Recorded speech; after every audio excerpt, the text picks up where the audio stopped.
Well, magical mavens, this is the end. We're coming up on the astrological new year and the end of an era. The Spring Equinox, coming up on March 21st, is the astrological new year, and here on the Writing Witch podcast, we traditionally begin a new year of seasonal living videos at this time, but not this year. Over the course of the past several years, the Writing Witch podcast and YouTube channel have been dedicated to producing comprehensive content on how to live seasonally using the Wheel of the Year as a guide. But, as I've alluded to in the past couple of months, especially in my newsletter and in our discussions on Patreon, I'm feeling called to make some big changes to how I focus my creative energy in the year ahead. And while I'm by no means leaving YouTube, I will definitely not be posting the same style of videos anymore, and I won't be posting on this channel. Going forward, I'm taking a huge step back from focusing on educational content in favor of getting to go with the flow more, to actually live seasonally, instead of having to always be several steps ahead of each season to get educational content produced and published in advance. As I'm sure you're aware, those of us who make seasonal content online have to get our videos planned, scripted, recorded, edited, uploaded, and hopefully scheduled with accompanying promo posts well in advance of each holiday in order to have them come out in time for folks to find them and benefit from them. And frankly, it's exhausting. While I felt so grateful to be able to offer these videos to those who find them inspiring, and I'm so grateful for each and every one of you guys, especially those of you who have taken the time to post comments and talk about how it's resonating with you. At the same time, I have to admit that, in a way, I haven't really been practicing what I preach. On this channel, I talk a lot about how liberating it is to embrace slow seasonal living, enjoying each moment of each season and slowing down to appreciate things as they are. But in order to keep up with the format of my channel, I haven't fully been able to do that myself. Now, don't get me wrong, I still love doing my seasonal living prompts and practices and sharing them with you. But going forward, I'm just feeling called to go about it in a different way. Instead of locking myself into these education-based videos with pre-planned formats and strict deadlines, I'm going to be sharing my seasonal living practices in a way that's more open to evolution and is more meant to inspire than to inform. I'm going to be fully moving over to my new channel, Hedge, Hearth, and Harvest, where it's more so about sharing my actual experience living as a seasonal /green/cottage/art witch, and I'm not sure how much I'm going to be posting to the podcast channel anymore. I'm not saying I'll never post here again, but I'm not sure if or when or what I would be posting. So for now, this is goodbye. But don't worry, this does not mean that our witchy seasonal living journey is over. Quite to the contrary, actually. We're still going strong with our cyclical living prompts in the Writing Witch Coven on Patreon, and we're actually getting ready to start an exciting new chapter with brand new prompts. It's just that the accompanying YouTube video series is now complete. So leading up to the astrological new year, I'm tying up loose ends on this channel, including creating condensed versions of each of my 3 year and a day series that we've done in the past 3 years, so you can access all the themes and ideas in one place. I've just gone back and cleaned up all the series to remove my now dated responses to the prompts, as well as any outdated links and calls to action. And then I compiled all the relevant information on how to live seasonally into one long video for each year. The original videos with my responses to the prompts and all that are still up on the channel as well, as they may still be inspiring to people. You can still access my entire seasonal living video library by checking out the playlists tab on my channel. As for the recap videos, I've already just posted the first one, which recaps everything we learned in our original Wheel of the Year 101 series from 2022 to 2023, including the seasonal themes and journal prompts for each of the 8 Sabbath seasons. Keep an eye out in the next few days for a recap video on the seasonal bucket list series from 2023 to 2024, and then finally the Astro Seasonal Living series from 2024 to 2025. That recap video will be the final video that I plan on posting here, and it will come out shortly after the last video in that series comes out, which is the Pisces/Spring Equinox episode. If you've been here the whole time, I want to say thank you so much for being along for this magical journey. And even if you're new, thank you for being here now. Enjoy these reviews, or first-time crash course if you're new, on everything we've learned about slow seasonal living. As you may or may not know, we began this seasonal living adventure on my YouTube channel way back in 2015 when I did my very first series in my second year of my practice as a seasonal witch. The following year, I created my original set of Wheel of the Year 101 journal prompts to use in my own practice, and I shared about it a bit in my blog, and people were into it, so I decided to launch my Witchy life coaching business and worked with that simple set of themed prompts for each of the 8 seasons on the Witch's calendar for many years, and offered them as grimoire pages in various teaching capacities over the past decade. After shifting to other witchy topics and an interview format for a while on my podcast over the years, I eventually remembered my true calling and circled back around to focusing my podcast and YouTube channel primarily on seasonal living again in 2022. And after many years of guiding folks through that original set of prompts, I thought it would be fun to try something different. So around the pandemic time, I created a second set of seasonal journal prompt pages based on my own system of pairing alchemical elements with the 8 witches seasons.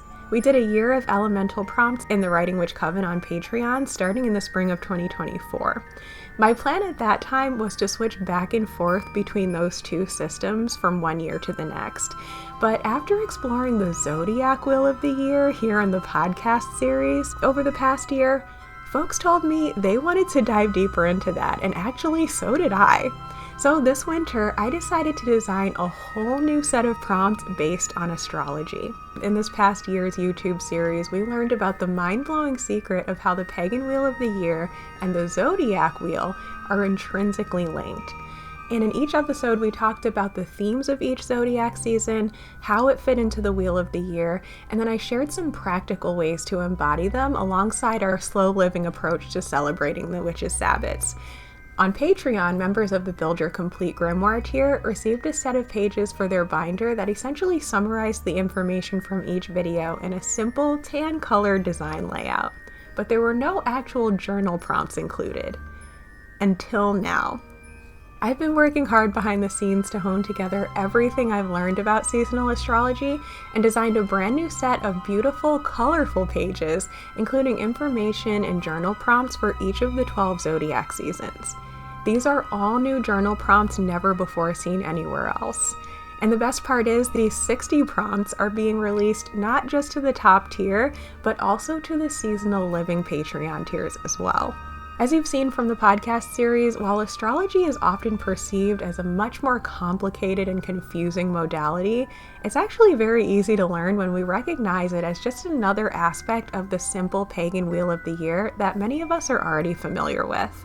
In the spirit of keeping things simple as well as keeping things interesting, I've designed this astrology-oriented seasonal living adventure to be beginner-friendly while also delving into a deeper layer than the original Wheel of the Year content.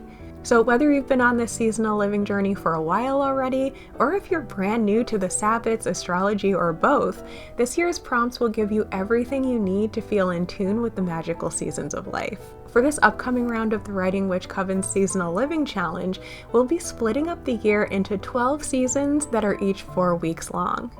My prompt sets include 4 uniquely themed prompts per zodiac season, plus an intention setting prompt for each. Since intention setting is one of the most powerful parts of our practice, I want to include them in the challenge, even though in the past we were used to doing just 1 prompt per week. So the first week of each season will include 2 prompts, the intention setting prompt and then the first of our 4 themed prompts. And then it'll go back to 1 prompt per week for the remainder of the zodiac season. We're getting started the week of the Spring Equinox, which is also the astrological new year and the start of Aries season. For an idea of what this round of prompts is like, here I'll share with you the information and prompts from the first season of the year. Hey magical mavens, so let's take a look in my grimoire / book of shadows. So as you probably already know, these are the binders that I make for my patrons. So the first page is the Wheel of the Year that we've been looking at in our videos that we've been coloring together. And then there's some information on how to work with seasonal astrology, and then we go into each of the zodiacs. So I'll quickly flip through these for you, and then I'm going to actually read to you the information and prompts for Pisces season, which is what we're currently in. It depends when this video gets posted. At this moment, we are at the end of Aquarius season, and soon it will be the beginning of Pisces, so we'll go with Pisces. I love how colorful these are, and I went with like a medieval kind of vibe for these because that is the style of artwork that I've been really into lately, and let me know what you guys think of that. For a while we were going with the very like just tan types of colors, and I guess I went with that because I wanted to kind of, first of all, full disclosure, I was trying to make a lot of information pages and I didn't really have time to make them super fun and colorful, but I also kind of wanted to keep them simple in case, you know, people didn't like the same bright colors that I like in my journal. But you know what? It's a new year, it's a new chapter. I'm feeling colorful. Let me know if you're with me on this. I just feel like this makes journaling just so much more fun when there's themed colors that go along with the topics that we're talking about. So what I kind of went for was sort of a combination of the element and the colors that I would associate with that element, and then just sort of other aspects of the season. So like this is Sagittarius, which is the astrological season immediately leading up to the winter solstice / Yule.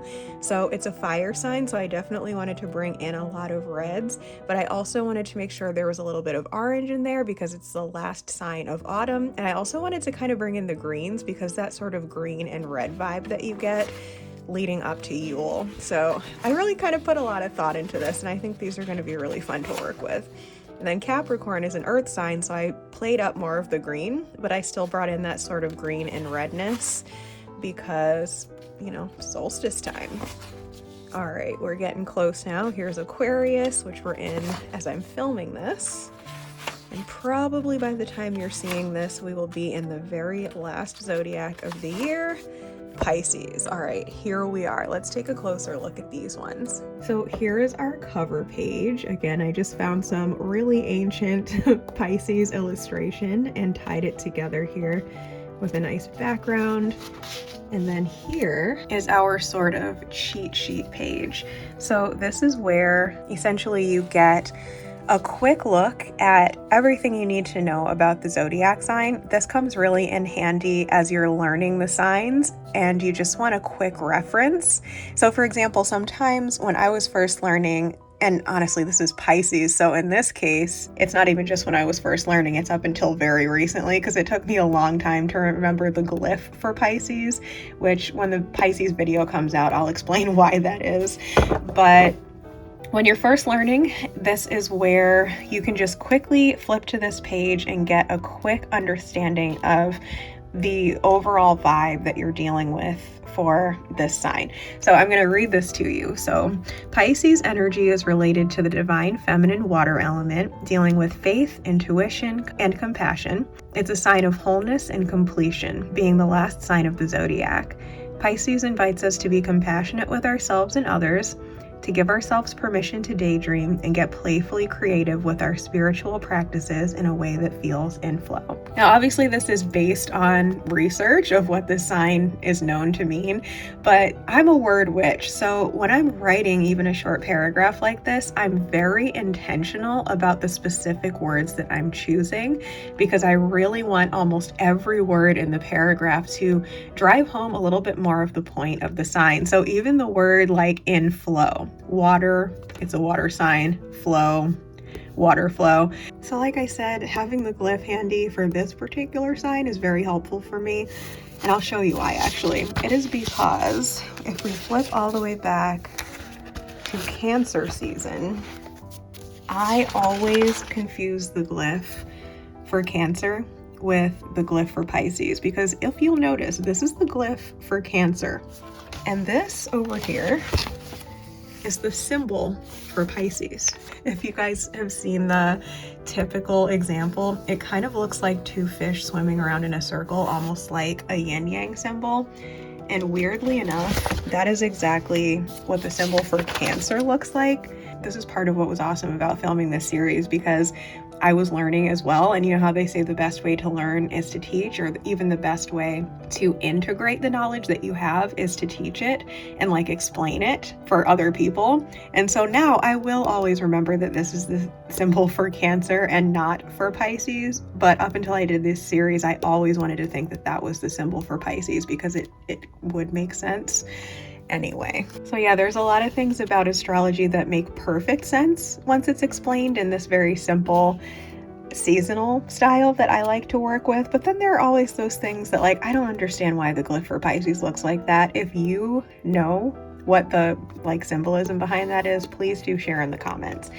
Anyway, so we have the symbol is the fish, the ruling luminary is Neptune, the natural house is the 12th house, aka the 12th and final zodiac sign.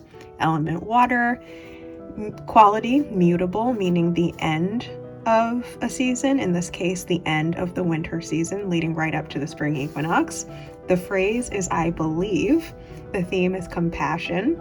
The archetype is the oracle. The season is February 19th to March 20th. And actually, I think today is the 19th, so yeah, we're right at the end here.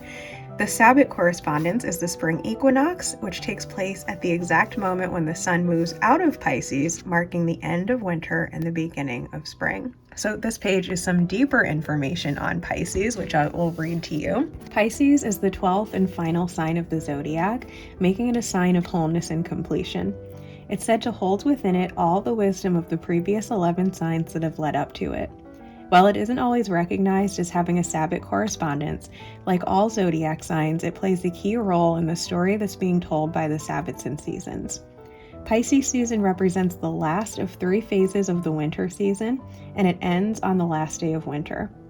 The sun moves out of the sign of Pisces at the moment of the astronomical event known as the spring equinox in the northern hemisphere. Capricorn season at the winter solstice was the cardinal, or first sign of winter. Then Imbolc / February's Eve landed in the middle of Aquarius season, which was the fixed sign of winter, the middle, height, and epitome of winter.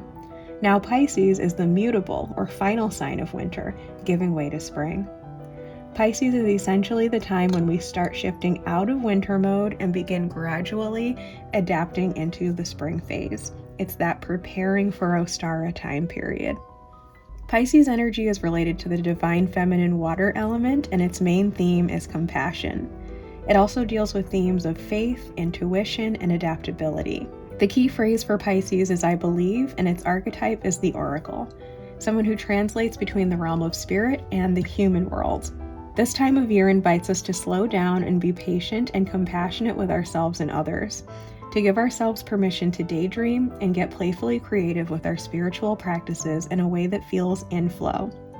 This period between about February 19th and March 20th is a great time to look back at the wisdom we've acquired in the past year and begin transitioning into the next version of ourselves. It's not just the final sign of the astrological year, but also the last sign of winter. Our last invitation to dive into the inner depths of our soul during hibernation before emerging into the light. We can think of Pisces season as being our time in the womb, leading up to our rebirth at the spring equinox. The symbol for Pisces is the fish, typically depicted as 2 fish forming something like a yin and yang symbol. So, full disclosure here, on most of the information pages for the other signs, I also included what the glyph looks like and how to kind of easily remember that, but I conveniently skipped over that part because, like I said, this one, I don't know what the glyph is supposed to look like. I would really love to know, so if you have a theory, again, please do let me know. Maybe I will actually update this page for the next round, we'll see. The ruling planet of Pisces is Neptune, the luminary named for the god of the seas in the ancient Greco-Roman pantheon. Named Poseidon by the Greeks and Neptune by the Romans, he ruled over bodies of water, also influencing the weather. The planet Neptune is associated with dreams, psychic ability, the arts, fantasy, illusion, delusion, the ethereal, divinity, and mysticism. Even though astrology only assigns zodiacs to the 4 quote-unquote natural elements, it almost feels like Pisces is the one sign that could also be ruled by the 5th element of spirit, due to its dreamy, intangible, and magical nature. Neptune is a generational planet, staying in the same sign for 15 years, and its full cycle takes 165 years, meaning that we don't experience it fully in one lifetime. This is illustrated in the way entire generations tend to share a similar taste for genres of music and types of fantasy stories, which we can see when we look back at the media and fashion that defines each generation or decade. And since no one experiences Neptune transitioning through all 12 signs in their lifetime, this further illustrates the theme of Pisces energy being somewhat intangible and mysterious. Pisces is also said to rule over themes of reincarnation and past lives, so it almost seems to suggest that in order to learn the full wisdom of this archetype, we have to go through multiple lifetimes. You know, if you believe in that sort of thing. So that little bit about the ruling planet of Neptune is just some interesting information that I've happened upon in my own studies that I thought would very well illustrate the energy of the zodiac sign that it rolls over. So you'll find throughout this whole set of pages that there are little tidbits in there that just kind of keep things interesting and sort of add to our knowledge and understanding of the energies that we're dealing with. All right, so the last paragraph says, just as Ostara, or the spring equinox, is opposite on the wheel from Mabon, or the autumn equinox, the opposite of Pisces is Virgo, the mutable sign that completes the summer season 6 months later. What we notice about these opposites is that they aren't really true opposites, but just opposite sides of the same spectrum of themes. Pisces, leading up to Ostara, deals with themes of transitioning from the realm of spirit into tangible being, whereas Virgo, leading up to Mabon, deals with themes of transitioning from the tangible realm back into the realm of spirit. The universal theme of the Virgo-Pisces axis is the balance between the spiritual and the physical. So if you've been following along with our series here on YouTube, this might sound kind of familiar to you. This is essentially a condensed and sometimes improved version of the script from the beginning of each episode. So when the Pisces episode comes out in a couple of days, you will notice that this is very similar to the introduction of that video. And again, I've chosen these particular words very intentionally, both for the video and then also selectively sort of condensing it into the pages, because this is what I really feel is the essence of each season and what we really need to know about it. Another thing that I did with these information pages is I highlighted the phrases that I felt were the most important. So again, while only, the most basic things could fit on the cheat sheet page, I did want this page to also be kind of scannable. So if, for example, you had already read this page / watched the YouTube video, or, had some knowledge of the Pisces energy under your belt, but there was maybe something about it that you were like, what was that other thing about it that I'm not remembering right now? You could easily go to this page and just scan the highlighted sections, and it'll probably be one of these most important points about it. So for example, compassion, faith, intuition, adaptability. So it includes a lot of what was already on here, but just in more descriptive terms. And then I've also highlighted a lot of the key words that I feel are the most important points of the season that are not necessarily going to fit on the cheat sheet. So moving on to the next page. This is just our intention setting page. This is pretty much the same for each of the seasons, just with a different page design to match the season. And this is essentially just where we set our intentions for the next month, essentially, because each zodiac season is about 1 month. So what are your intentions for this Pisces season, and how do you desire your life to feel by March 20th? March 20th being the spring equinox and the end of Pisces season. And something that I do want to address here really quickly is that something that's different about my intention setting prompts from most intention setting prompts is that, and I was guilty of this in the past, years and years ago, I used to write something more like, what do you want your life to look like by March 20th? I don't work with that anymore, and here's why. And I'm going to try and keep this short so we're not going into a whole spiel that should be in a whole nother video. But in manifestation, there are different types of manifestors. There's specific manifestors and there's non-specific manifestors.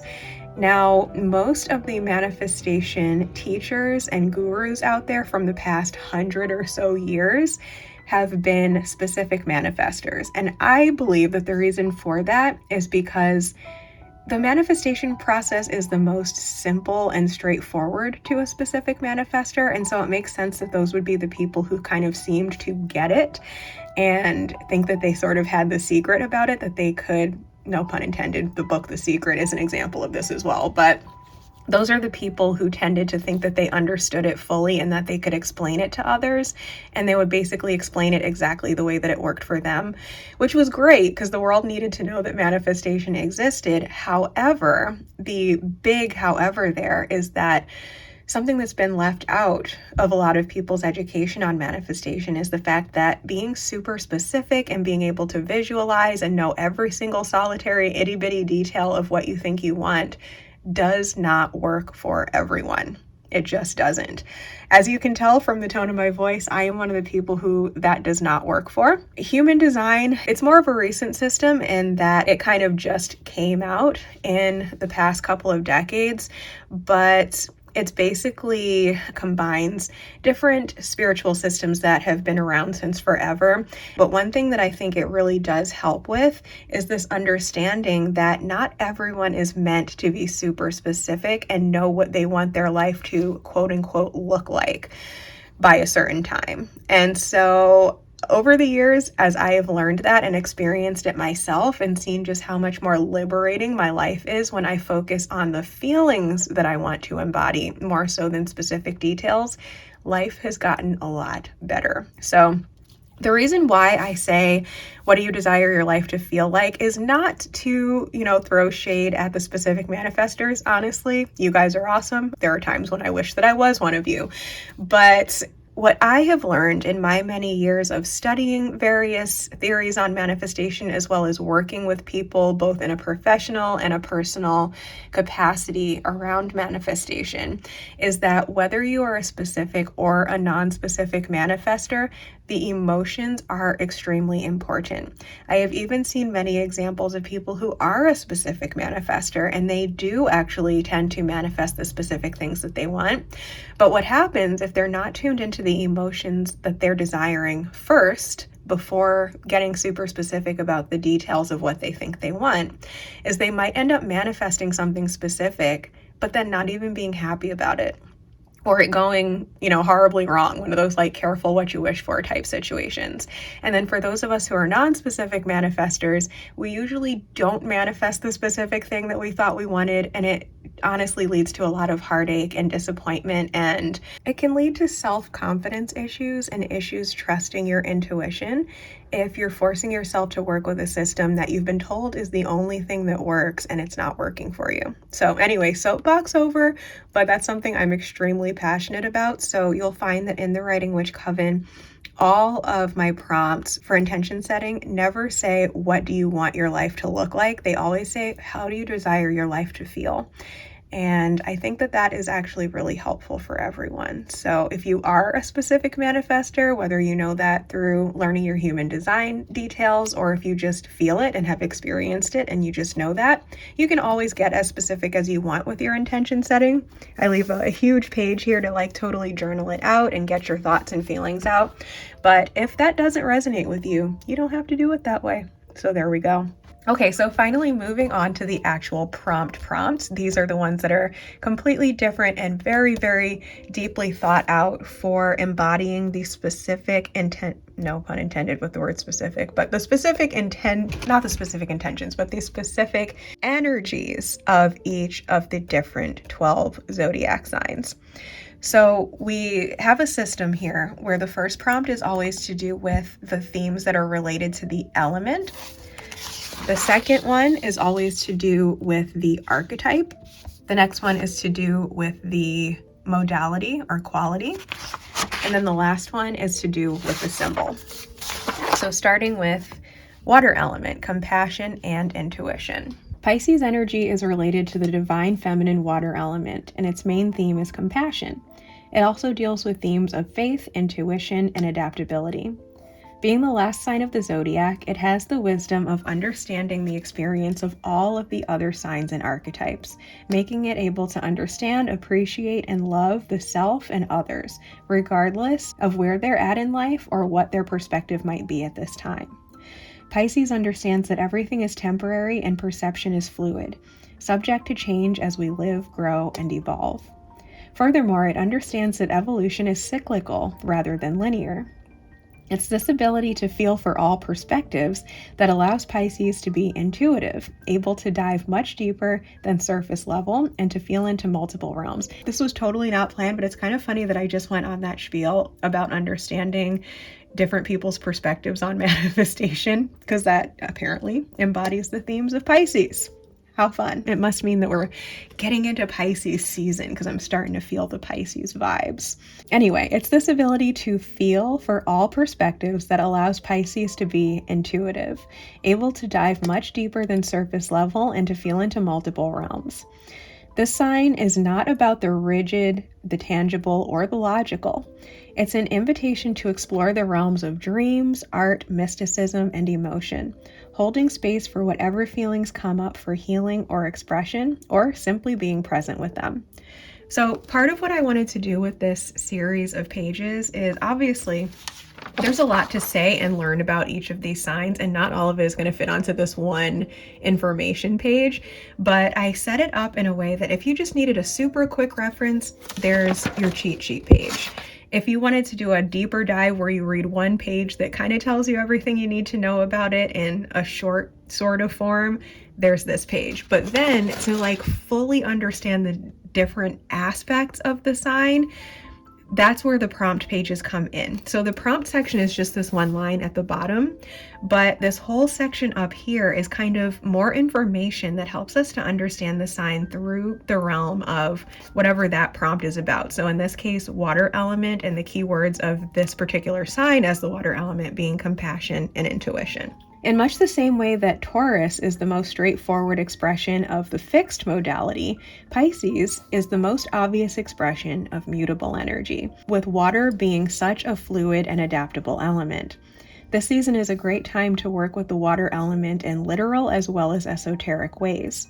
Now is a good time to double down on your spiritual baths before gardening season gets busy, or it gets hot, and quick showers become the more convenient option.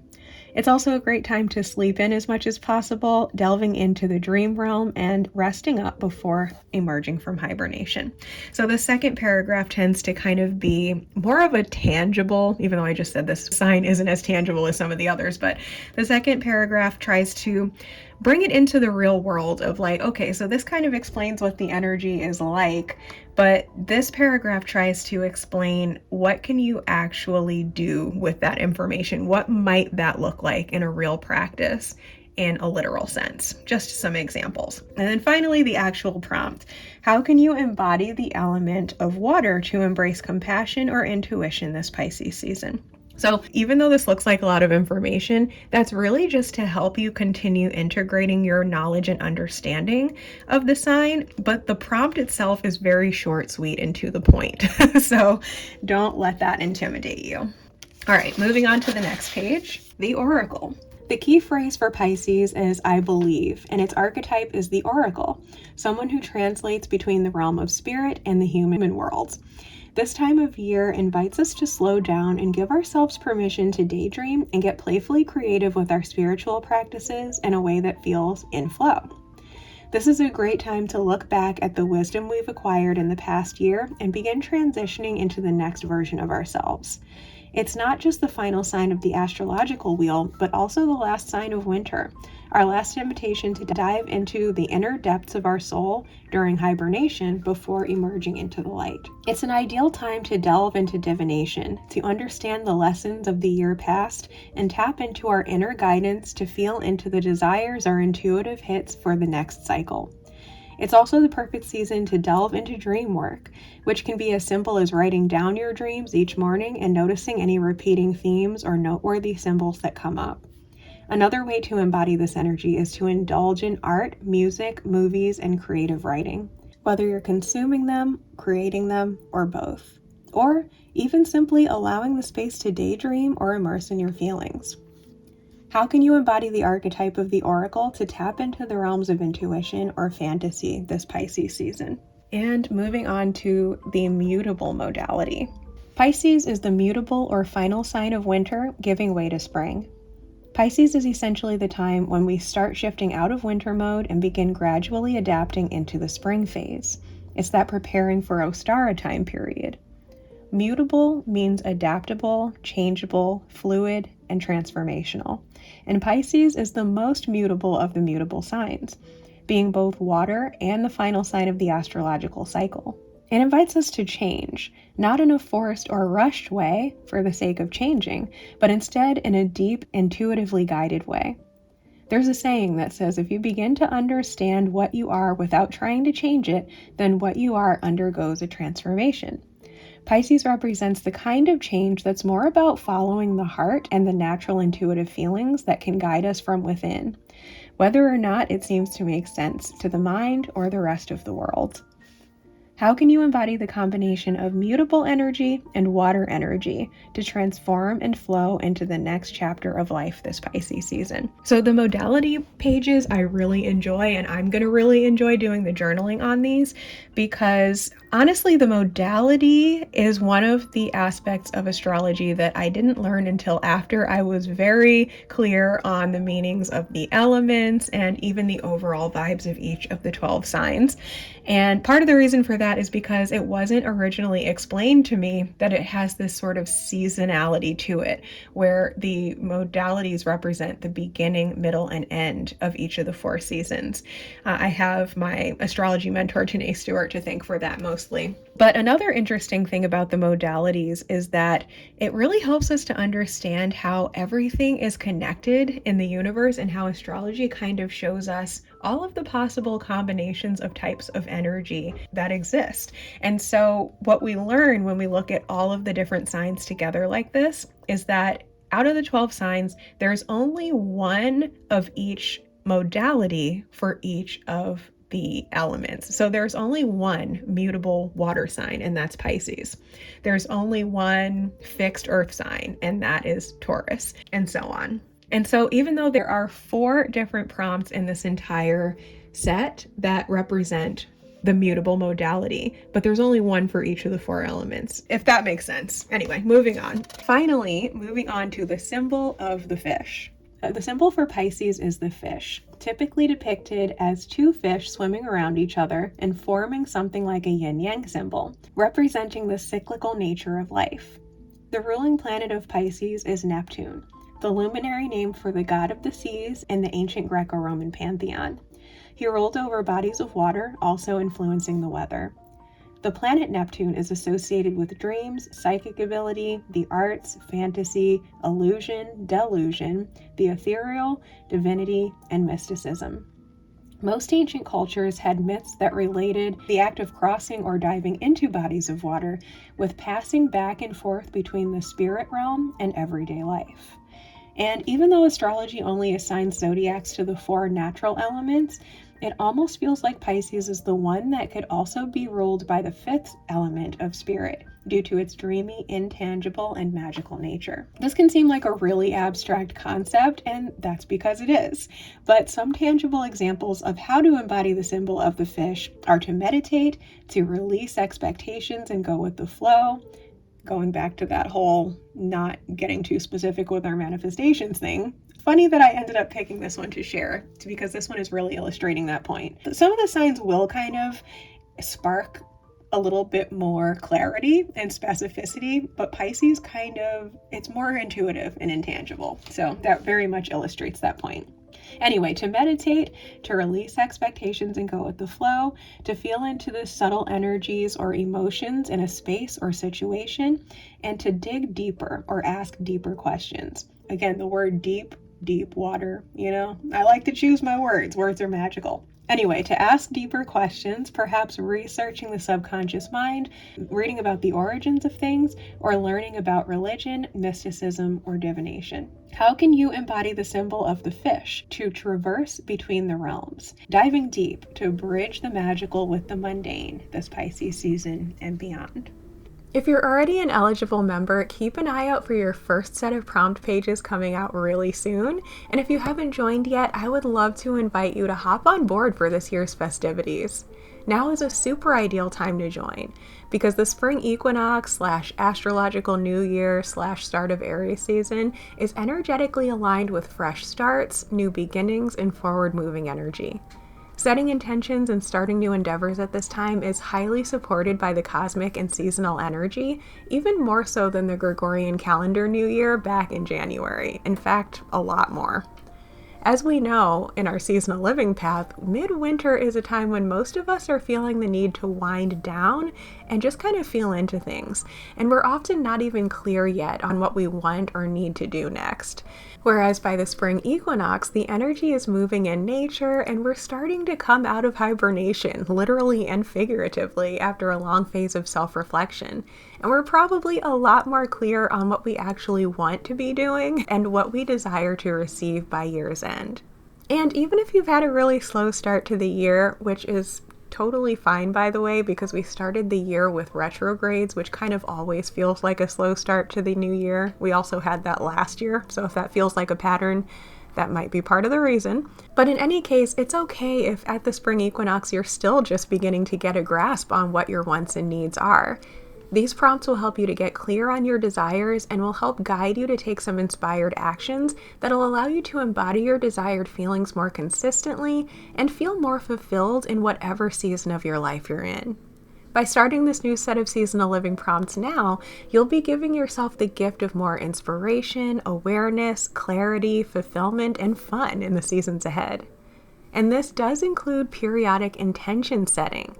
So instead of just setting New Year's resolutions at the beginning of the year that you end up losing sight of or falling out of sync with, you get the opportunity at several powerful points in the year to tune in with your desires and see if they've shifted and reroute so that you're actually manifesting the life you desire in a relevant and sustainable way. This new round of prompt pages is packed with almost twice as much value than my previous seasonal living workbooks, as there are several more prompts, seeing as there's 12 seasons instead of just 8.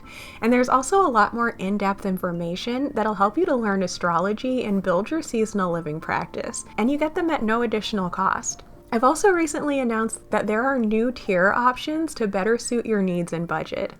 Now you can sign up for the Seasonal Living Mail subscription to have physical copies of your prompts mailed to your door each month, or you can opt for the new Seasonal Living digital subscription to save money and print out the pages yourself. I've also recently announced that ongoing library access is going away for all tiers besides the top tier, aka the Build Your Complete Grimoire tier.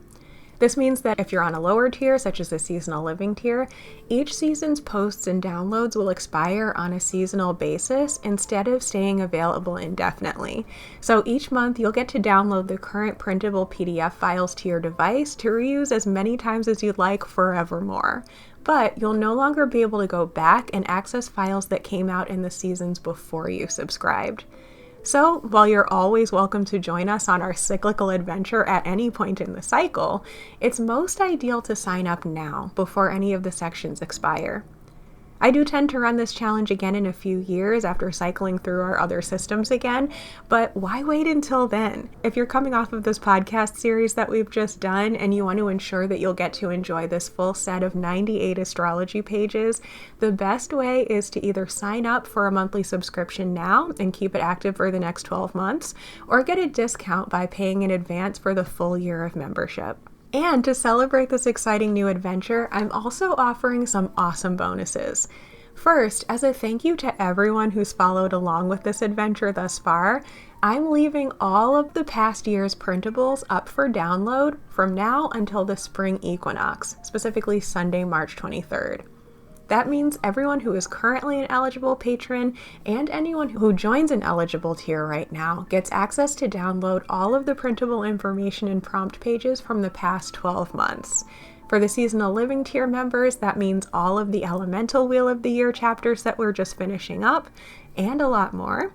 And for members of the Build Your Complete Grimoire tier, that includes all of the above, plus all of the astrology information pages that came out with the YouTube series in the past year, plus a ton more on subjects like moon magic, elemental magic, herb lore, home and hearth magic, divination, manifestation, mindset magic, rituals, and so much more. And I'm also offering an awesome bonus for anyone who chooses to purchase a year's membership upfront. This Pisces season only, as in now through the Spring Equinox, if you decide to go for the full year of any of the 3 eligible tiers, again, that's both of the versions of the Seasonal Living tier, digital and mail, as well as the Build Your Complete Grimoire tier, I'll send you the full set of pages in your first month. That way you can fill your binder right away and don't have to wait for the posts to come out each month. If you choose the digital subscription, I'll send the full set of files to you via email, and if you join the Seasonal Living mail subscription or the Build Your Complete Grimoire tier, you'll receive the full set of physical pages in your next parcel. And that's pretty much all of the updates for this final video on this channel. I am so excited for this fresh new chapter of the Writing Witch Coven, and I can't wait to get started. And I'm super excited to just be shifting over to my new channel where it's going to be a lot more fun and free-flowing, at least for me, and I think you guys will be able to feel that fun energy as well. I've already posted a few videos on the new channel in the past year, and some of them have gotten a really great response. It seems like a lot of you guys really enjoy just kind of watching my seasonal projects with some seasonal wisdom from my 10+ years of seasonal living experience without it necessarily being such like a rigid educational format, and I like it too. So I would love to see you over there. Whether the Writing Witch Coven is right for you at this time or not, I just want to say again, thank you so much for coming along for the ride in whatever capacity you have so far.